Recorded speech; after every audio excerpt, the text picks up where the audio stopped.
İranın şimal-qərbində yerləşən Zəncan vilayətinin mərkəzi şəhəri olan Zəncan şəhərindən danışmaq istəyirəm sizə. Paytaxt Tehrandan 328 kilometr uzaqlıqda olan bu şəhərin əhalisinin sayı 2006-cı ildə aparılmış siyahıya almaya əsasən 965 minə yaxındır. Əhalisinin əksəriyyəti türk dilli Azərbaycanlılardan ibarətdir.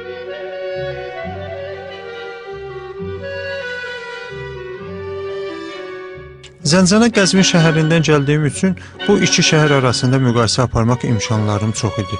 Qəzvin şəhərindən fərqli olaraq Zəncanda yerli əhali ümumi ünsiyyət dili kimi ana dillərindən istifadə edir və olduqları kimi görünməyə üstünlük verirdilər. Qəzvində mənə belə gəlirdi ki, insanlar özlərini Tehranın yedəyində elitar göstərməyə can atırdılar. Zəncanda isə bunu demək olar ki, hiss etmirdi. İnsanlar gündəlik həyatda necə edilərsə, qonağa da özlərini belə təqdim edirdilər. Zəncanı kiçik Təbriz hesab etmək olar və deyə bilərəm ki, Zəncandan cənubda artıq bu kimi Təbrizə bənzər İran-Azərbaycan şəhəri tapmaq mümkün deyil.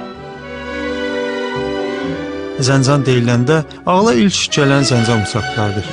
Əsrlər boyu bu insanların əsas məşğuliyyəti bıçaqçılıq olduğu üçün Zəncan şəhərinin simvoludur bıçaq. Burada hazırlanan suvenir bıçaq və xəncərlər İranın başqa şəhərləri ilə yanaşı yaxın şərqə daşınır.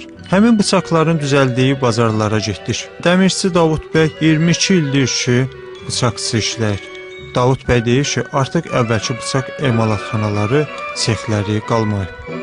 Bıçaq ustaları öz zəhmətləri qarşılığında bəhrə ala bilmədikləri üçün başqa işlərlə məşğuldurlar. Mən özüm də gördüm. Zəncan bazarında onlarla bıçaqçı sexlərindən yalnız bir neçəsinin qapıları açıq idi. Deyilənə görə bir vaxtlar Zəncan əhalisi duzçuluqla da məşğul olurmuş. Onlardan ta indiyə qədər gəlib çıxanları da var. Zəncanın mərkəzi meydanlarından Səbz meydanının yaxınlığında Mərdi Nəməki, yəni duz adamları muzeyi var. Bir neçə işçi duz mədənində işlədiyi zaman mədənin çökməsi nəticəsində həmin şəxslər duz dağı altında qalırlar. 1800 il bundan əvvəl duz altında qalan bu insanlara 60-cı illərdə təsadüf nəticəsində rast gəliblər. Siz bu insanların çürüməmiş bədənlərini həmin muzeydə görə bilərsiniz.